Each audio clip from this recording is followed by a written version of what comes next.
La bendición y la paz de Dios nuestro Padre y del Señor Jesucristo sea con todos ustedes. Hoy, cuidado, el león anda suelto. ¿Y por qué digo eso? Porque los cristianos tenemos un enemigo que ataca como un león rugiente. Esa es la descripción gráfica que la Biblia nos presenta. Y nos la presenta de esa manera para que nosotros estemos conscientes del peligro que representa nuestro enemigo espiritual natural cuando coqueteamos con el pecado. Sabemos que el león es carnívoro. O sea, yo nunca he visto un león que coma hierba. Por eso tienen los ojos así, para el frente, no para los lados. Los que los tienen para los lados como los cervatillos, eso sí, porque eso les ayuda a ver. Y hoy lo veremos como una figura metafórica usada por Pedro, haciendo una comparación con el diablo para ilustrarnos del pecado de andar en la carne. Y créanme que no es extraño, porque el león es oportunista y tiene atributos especiales como ningún otro animal. Lo digo porque a mí me gusta mucho ver documentales de animales y me gusta ver a los leones y sí los veo como que son muy astutos, muy astutos. Él tiene características especiales de su fiereza que dominan y atemorizan, haciéndolo merecedor indiscutible, me atrevo a decir, del título Rey de la Selva. Imagínense, su rugido se oye hasta 8 kilómetros más o menos. Y aquí yo les voy a hacer una pregunta. ¿Ustedes creen que el diablo existe? Muchas personas lo dudan. Porque claro, físicamente no lo vemos. Pero eso no significa que espiritualmente no sea real y que está allí, acechándonos constantemente. ¿Y saben por qué nos acecha? Porque aborrece lo que somos. Y las estrategias de los leones son exactamente las mismas que utiliza el diablo para devorar a los cristianos que huelen a carne y que son aquellos que andan banqueteando y jugando al no pasa nada. Primera de Pedro 5:8 dice: sed sobrios, velad, porque vuestro adversario el diablo, como león rugiente, anda alrededor buscando a quien devorar. Miren, el león es atento, discreto, es paciente cuando vigila sus presas. Su objetivo es claro. Él quiere atacar, pero antes de lanzarse contra su presa, estudia cada movimiento, analizando incluso sus puntos débiles para atacar en el momento justo. Y aquí Pedro nos recuerda que el diablo es un enemigo real. Él busca destruirnos espiritualmente hablando. El peligro de su acecho no solo representa su astucia y deseo de engañarnos para alejarnos de Dios, sino también, bueno, más que alejarnos, es para acusarnos delante de Dios. Porque eso es lo que es el diablo, acusador, ¿verdad? Es para acusarnos delante de Dios. Sino también nos recuerda que el pecado y jugar al cristiano trae consecuencias graves. Y eso lo tenemos que tener muy claro para no caer. Efesios 6, 10 al 11 dice: por lo demás, hermanos míos, fortaleceos en el Señor y en el poder de su fuerza. Vestíos de toda la armadura de Dios para que podáis estar firmes contra las acechanzas del diablo. Pedro sabía lo peligroso que es y por eso nos advierte. Y Pablo nos enseña a fortalecernos en el Señor, vistiendo la armadura de Dios para poder estar firmes contra las acechanzas del diablo. Esto significa que debemos estar conscientes que el diablo está decidido a destruir nuestras vidas, y más porque sabe que el tiempo se le termina. ¿Se dan cuenta de la importancia de vestir permanentemente la armadura de Dios? Yo con mucha frecuencia les digo, por favor, no se quiten la armadura, tráiganla puesta siempre, porque es con lo que nos vamos a defender. ¿Y por qué? Pues porque no sabemos en qué momento el enemigo nos va a atacar. Ya vimos que es un adversario permanente esperando el momento justo para hacernos caer. y sabe cómo hacerlo. ¿Y saben por qué sabe cómo hacerlo? Porque como nos ha estado observando, nos ha estado viendo, él sabe de qué pie cojeamos. Es como un león, ataca a quien huele a carne. Y ante esta realidad debemos ser sobrios y velar. Ahora, ¿qué significa ser sobrios? Bueno, ser sobrios es tener una mente clara, despejada de todo lo que esté fuera de Dios y domine nuestros sentidos, al punto de que no estemos aptos para vivir conforme a su voluntad. La sobriedad incluye, por supuesto, constancia, dominio propio, claridad y tener principios morales bien definidos. Fíjense, aquí va una de las características del fruto del Espíritu Santo, que es el dominio propio. ¿Se fijan? Ese es algo que nosotros debemos de estar bien, de tenerla, o sea, bien, para vivir conforme a la voluntad de Dios. Pero implica además que mantengamos una perspectiva eterna, que nosotros nos demos cuenta que aquí solamente vamos de paso, que nosotros no vamos a quedarnos permanentemente en esta tierra. Es cuando vamos de vacaciones a otra ciudad, a otro país, a otro lugar, a donde no está nuestra casa. Allá nada más vamos y aunque querramos traer muchas cosas no podemos porque estamos pensando cómo me las voy a llevar, no me las puedo llevar porque son muchas, no me caben en la maleta, qué sé yo.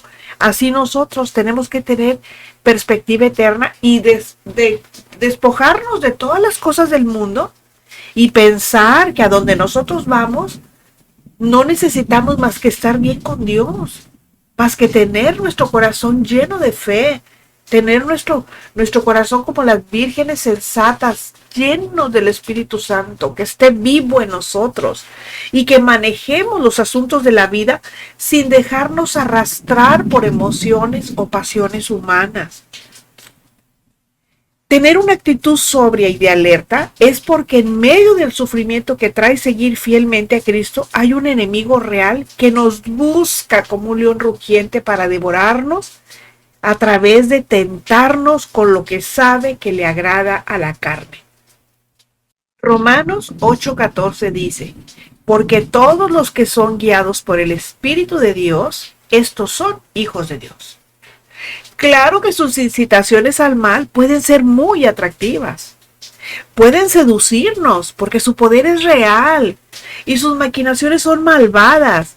Pero no debemos de olvidar que por encima de él está el Espíritu Santo guiando nuestros comportamientos, siempre y cuando vivamos vidas agradables a Dios. Porque si nosotros andamos fuera del orden de Dios, simplemente el Espíritu Santo no está en nosotros y mucho menos nos va a estar guiando. Así de que tenemos que cuidar mucho qué es lo que hacemos, cómo hablamos, cómo nos comportamos, qué pensamos, qué decimos. Todo eso tenemos que cuidarlo. Y según a los Corintios 10:5, dice, derribando argumentos y toda altivez que se levanta contra el conocimiento de Dios y llevando cautivo todo pensamiento a la obediencia a Cristo. Por supuesto que con una vida sobria podemos hacer frente a nuestro adversario porque estamos echando mano del casco de nuestra armadura. ¿Y qué es eso? Pues estamos nutriendo nuestra mente con la palabra de Dios, que es la espada del Espíritu. Y sobre todo, estamos llenos del poder del Espíritu Santo. Porque definitivamente no hay forma alguna en la que podamos resistir un ataque de Satanás que no sea estar ceñidos creyendo en la verdad de la palabra de Dios, que es la espada del Espíritu. Porque esa destruye todo argumento que quiera derrumbar nuestra fe y nos sirve de escudo, deshaciendo más bien todo lo que nos haga dudar de la bondad de Dios. Por eso es importante que traigamos la armadura. ¿Se fijan aquí cómo utilizamos ya varios aditamentos de la armadura? Fíjense, usamos el casco, usamos la espada del Espíritu, usamos el cinturón de la verdad y usamos el escudo. ¿Se fijan? Todo eso, ¿para qué? Para cuidarnos de los ataques del león rugiente. Obviamente esto no sucederá místicamente solo porque lo repitamos como palabras mágicas. No, esto sucederá cuando en medio de la tentación decidamos creer en la verdad de su palabra, aunque esa decisión nos cause dolor. Porque a veces así pasa. A veces queremos hacer las cosas y nos duele no hacerlas porque pues la carne quiere que lo hagamos. Pero ni modo, tenemos que vencerla. ¿Por qué? Porque la voluntad de Dios es esa, que nosotros vivamos en santidad, no que caigamos en la tentación, porque Dios nos prueba, sí, pero el diablo nos tienta. Y las tentaciones siempre van para causarnos daño. Y la prueba no, la prueba es para hacernos crecer, para fortalecer nuestra fe, para fortalecer nuestro espíritu. La tentación no, la tentación es para apartarnos de Dios. Entonces por eso nos causa dolor, porque nos gusta y lo queremos hacer. Pero fíjense lo que dice Efesios 6, 10, 11, que es lo que nos dice Pablo. Dice, por lo demás, hermanos míos, fortaleceos en el Señor y en el poder de su fuerza. Vestíos de toda la armadura de Dios para que podáis estar firmes contra las acechanzas del diablo. ¿Se fijan? No importa lo poderoso, entre comillas, de nuestro oponente. ¿Y saben por qué lo pongo entre comillas? Porque él sin la autorización de Dios no puede hacer nada. Acuérdense cuando Job, ¿qué le dijo? ¿Y qué le preguntó el Señor? Dijo, ¿de dónde vienes?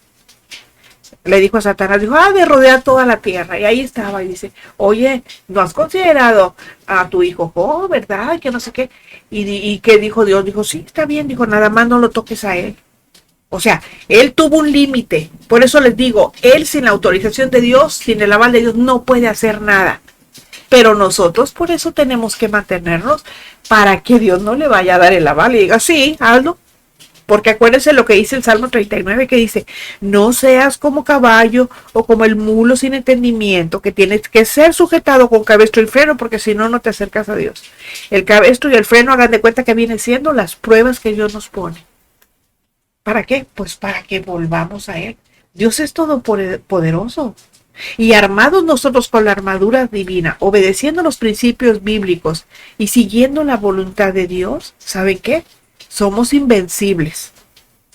Ahora, eso nada más es el de ser sobrios, la sobriedad. Pero ahora, para obedecer al segundo mandato, que es velar, nosotros debemos tener en orden nuestra mente. Y debemos alinear nuestras prioridades a la voluntad de Dios.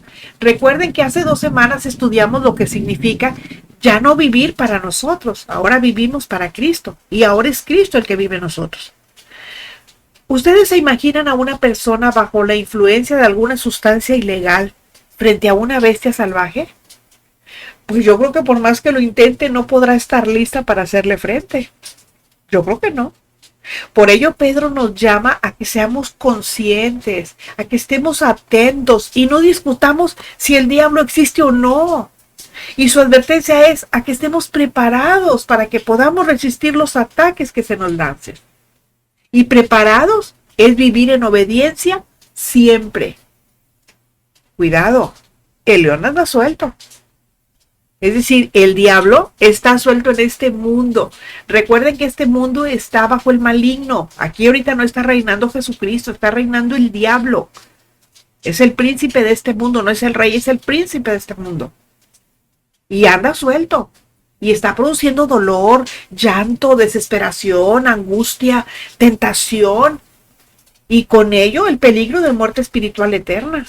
Ese es el peligro. ¿Se fijan? ¿Qué de bonito hay en el dolor? ¿Qué de bonito hay en el llanto? ¿Qué de agradable hay en la desesperación? ¿Qué de bueno en la angustia?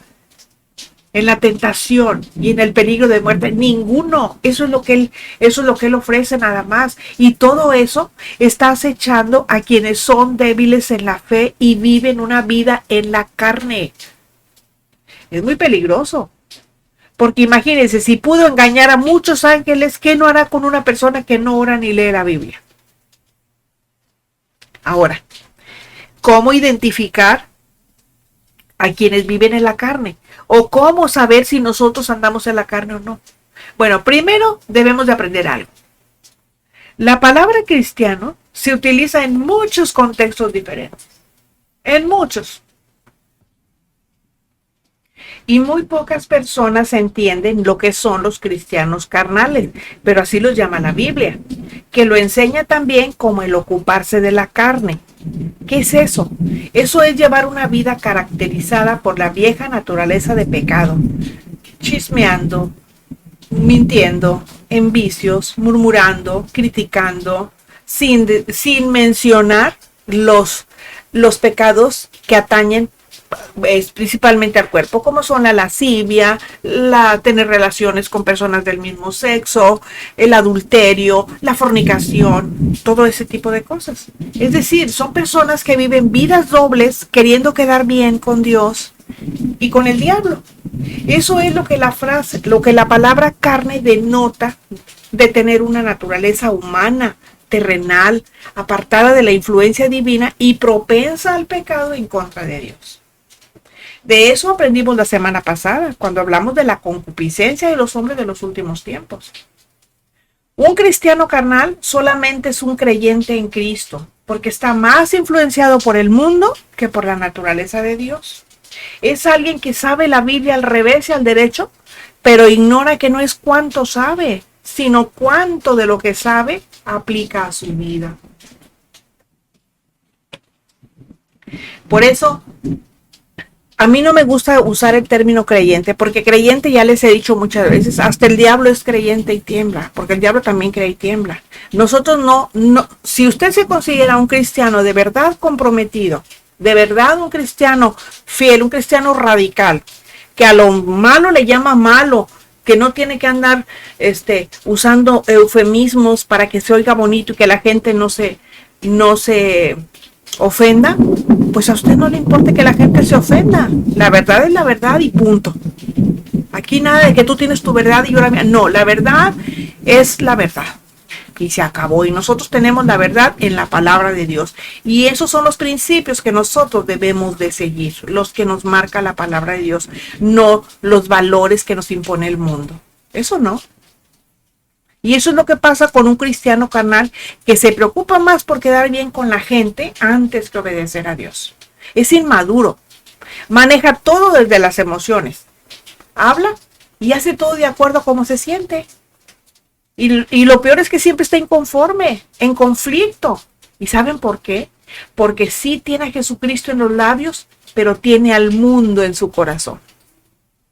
Por eso debemos de tener cuidado, porque dice Efesios 6:12, dice, no tenemos lucha contra sangre y carne, sino contra principados, contra potestades, contra los gobernadores de las tinieblas de este siglo, o sea, de este mundo, contra huestes espirituales de maldad en las regiones celestes. Ya tuvimos un estudio sobre esto. Por ello, quienes hemos hecho un compromiso de vivir una vida apegada a la voluntad de Dios, debemos mantenernos sobrios y velando para que llegado el momento podamos tener paz para decir lo que enseña 2 Timoteo 4:7-8. Me refiero al momento que el Señor nos llame a su presencia y decir como Timoteo decía, he peleado, como Pablo decía, he peleado la buena batalla, he acabado la carrera, he guardado la fe. Imagínense qué maravilla decir eso. He guardado la fe. No me ha importado las cosas de este mundo. Dejo el mundo y sigo a Cristo, dice un himno hermosísimo que a nosotros nos gusta mucho cantar. Los himnos ya no están de moda, ya pasaron de moda, como si la iglesia tuviera que modernizarse. La iglesia lo que necesita es santificarse, no modernizarse.